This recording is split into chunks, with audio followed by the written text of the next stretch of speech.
Students, how are you all? Welcome back on my channel chemistry classes by Divya Khanna. हम लोग अपने 11th class के topic में discussion कर रहे थे मोल कंसेप्ट का, और मोल कंसेप्ट की तीनों डेफिनेशन हमने मोल्स की स्टडी कर ली थी, और उसके रिगार्डिंगली उसके बेसिस पे हमने क्या किया था, हमने न्यूमेरिकल्स को भी सोल्व कर लिया था। अब उसका नेक्स्ट ही पार्ट क्या है, मोल कंसेप्ट इन सॉल्यूशंस, कि हम सॉल्यूशंस में भी मोल कंसेप्ट को क्या कर सकते हैं, अप्लाई कर सकते हैं। इसको हम एक और नाम भी दे देते हैं, एक्सप्रेसिंग द कंसंट्रेशन टर्म्स। मतलब दोनों सेम ही टॉपिक है, आप बुक में किसी भी तरीके से देखिएगा सेम है, एक्सप्रेसिंग द कंसंट्रेशन टर्म्स। ठीक है, ये टॉपिक भी आपका बहुत ज़्यादा इंपॉर्टेंट है, it is very important topic. क्या होता है इसमें आपसे एग्जाम में भी पूछे जाते हैं क्वेश्चंस। और स्टूडेंट्स देखिए, यहाँ पे 11th क्लास में स्टडी कर रहे हैं, अभी जो मैं आपको बताने वाली हूँ वो सब एज इट इज आपको अपने 12th क्लास में सॉल्यूशन चैप्टर में भी स्टडी करना है। तो बहुत ज़्यादा इंपॉर्टेंट आपका ये टॉपिक है, बहुत अच्छे से समझिएगा। अब क्योंकि मैंने यहाँ पे लिखा है मोल कंसेप्ट इन सॉल्यूशन, तो सबसे पहले डिस्कस कर लेते हैं कि सॉल्यूशन होता क्या है। सॉल्यूशन आप सबको पता है, what is a solution? A solution is a homogeneous, solution is a homogeneous mixture of two or more substances। यही होता है। क्या होता है सॉल्यूशन? एक होमोजीनियस मिक्सचर है। होमोजीनियस मतलब एक जैसा दिखाई देने वाला मिक्सचर जिसका फेज क्या हो, सेम हो। ठीक है, दो या दो से ज्यादा सब्सटेंसेस का ये होमोजीनियस मिक्सचर होता है। और इसके अंदर सॉल्यूशन के जो कंपोनेंट्स होते हैं वो क्या होते हैं? देखिए, कंपोनेंट्स का मतलब किससे मिलके वो सॉल्यूशन बना हुआ है। ठीक है, जिसके अंदर दो कंपोनेंट्स प्रेजेंट होते हैं, जो कि जनरली हम उसी टाइप के सॉल्यूशंस को यहाँ पे स्टडी करते हैं। A solution containing two components या two type of components is known as a binary solution. जिस सॉल्यूशन में दो कंपोनेंट, सिर्फ दो, देखिए सॉल्यूशंस को मैं ओवरऑल डिफाइन कर रही हूँ तो मैं कह रही हूँ दो या दो से ज्यादा सब्सटेंसेस या कंपोनेंट्स हो सकते हैं। अगर मैं बात करूँ बाइनरी सॉल्यूशन, बाई का मतलब क्या होता है, टू। अगर सिर्फ दो ही कंपोनेंट्स मेरे पास प्रेजेंट है तो उस टाइप के सॉल्यूशन को क्या बोला जाएगा, बाइनरी सॉल्यूशन। फॉर एग्जांपल मैं बात करूं यहाँ पे शुगर सॉल्यूशन, तो देखिए शुगर सॉल्यूशन में ऑब्वियसली क्या प्रेजेंट होगा, उसमें एक तो होगी शुगर और एक क्या होगी, वाटर। क्या होगा दूसरा, वाटर होगा। ठीक है, तो दो ही तो कंपोनेंट है, first one is sugar and second one is water. तो इस टाइप का जो सॉल्यूशन होगा it is known as the binary solution. The solution containing only two components is known as the binary solution. और अब ये जो दो कंपोनेंट्स हैं, इन दो कंपोनेंट्स को भी नाम दे दिया जाता है। हम पढ़े तो हम किस तरह से बोलते हैं कि जो बाइनरी सॉल्यूशन के दो कंपोनेंट्स हैं वो दो कंपोनेंट्स होते कौन कौन से हैं? देखिए, solute and solvent. 9th class में आप लोगों ने इसके बारे में थोड़ा सा स्टडी किया है। ठीक है, क्या है इसके components? Binary solution is a solution having only two components and its components are known as the solute and solvent. यानी ये जो दो हैं मिलकर के जो सॉल्यूशन बना रहे हैं वो सॉल्यूशन तो क्या है, बाइनरी सॉल्यूशन। लेकिन इसके कंपोनेंट्स को, जो शुगर है और वाटर है, इनको हम क्या बोलते हैं, solute and solvent.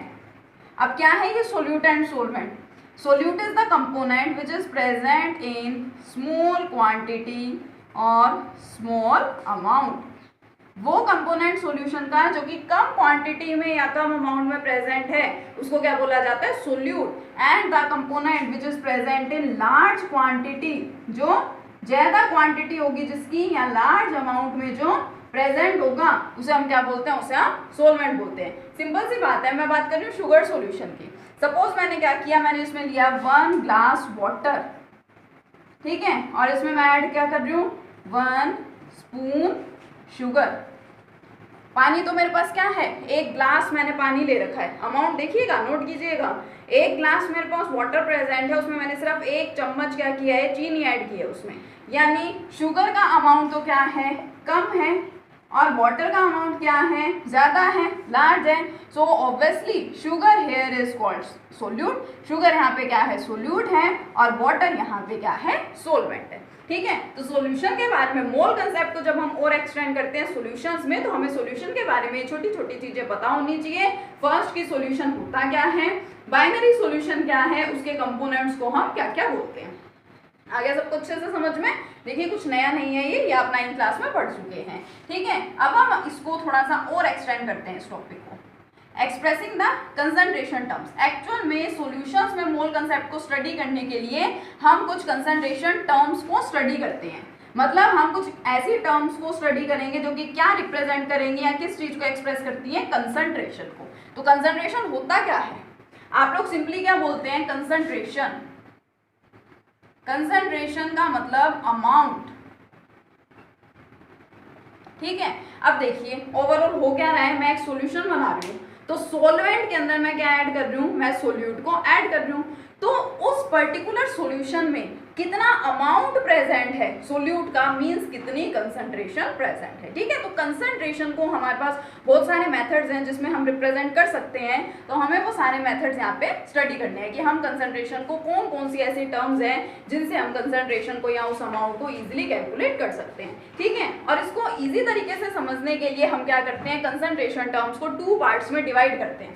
Concentration terms जितनी भी हैं हमारे पास overall concentration terms are divided into 2 main types या 2 मेन पार्ट्स में हम क्या करते हैं, कंसंट्रेशन टर्म्स को डिवाइड करते हैं। देखिए बहुत अच्छे से, कंसंट्रेशन टर्म्स है तो हमारे पास बहुत सारी, लेकिन हमने उन सभी को 2 पार्ट्स के अंदर ही क्या कर दिया, डिवाइड कर दिया।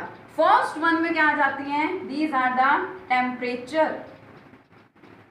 Temperature dependent terms. यहाँ पे फर्स्ट कैटेगरी में किस किस को रखा गया, उन सभी टर्म्स को रखा गया जो कि टेम्परेचर डिपेंडेंट है, जो कि किसी ना किसी तरीके से टेम्परेचर पे डिपेंड करती हैं। तो जब एक कैटेगरी में टेम्परेचर डिपेंडेंट है तो दूसरी में ऑब्वियसली क्या होंगी, टेम्परेचर इंडिपेंडेंट टर्म्स। कौन आ जाएंगी दूसरी में, टेम्परेचर इंडिपेंडेंट टर्म्स, ठीक है। और जो टेम्परेचर डिपेंडेंट टर्म्स है उसमें आपको जनरली क्या दिखाई देगा, हियर यू विल सी, क्या देखेंगे आप यहाँ पे, here you will see volume, ठीक है।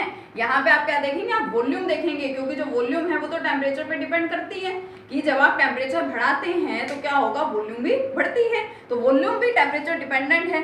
तो टेम्परेचर डिपेंडेंट टर्म्स आप जो जो यहाँ पे स्टडी करेंगे उसमें आपको क्या मिलेगा, यहाँ पे वॉल्यूम मिलेगी। और इसके अंदर इसमें तो वॉल्यूम होगी नहीं क्योंकि यहाँ तो टेम्परेचर इंडिपेंडेंट टर्म्स है। तो यहाँ आपको क्या मिलेगा, हियर यू विल सी मास।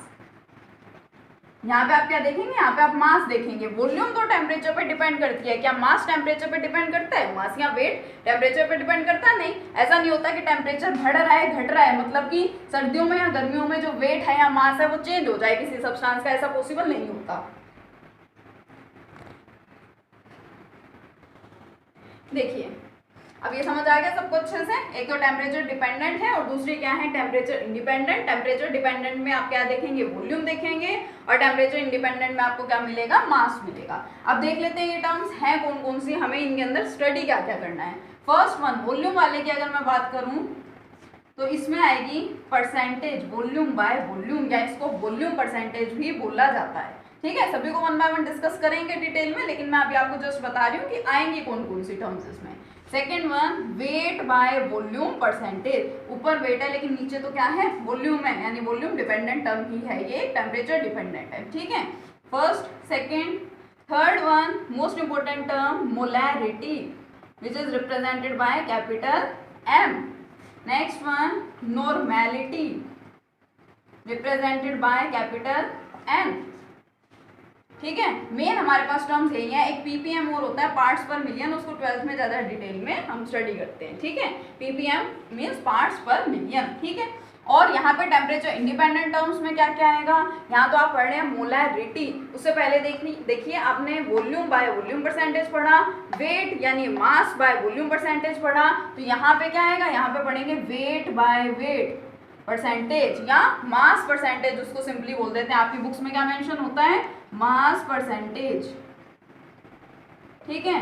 इसमें मोलैरिटी पढ़ रहे थे, कैपिटल M से जिसको रिप्रेजेंट करते हैं, यहाँ पे आप पढ़ेंगे मोलैलिटी, और इसको रिप्रेजेंट करते हैं स्मॉल m से। मोलैरिटी वहाँ पे R है, यहाँ पे L है, ये वॉल्यूम से रिलेटेड है, ये मास से रिलेटेड है, ये टेम्परेचर डिपेंडेंट है, ये टेम्परेचर इंडिपेंडेंट है, कैपिटल M से रिप्रेजेंट होगी, और ये किससे रिप्रेजेंट होगी, स्मॉल m से। और इसमें आप क्या स्टडी करेंगे, most important mole fraction represented by x. तो ये सारी टर्म्स हैं ओवरऑल जो क्या करती हैं, किसी भी सब्सटेंस की कंसंट्रेशन को डिफाइन करती हैं।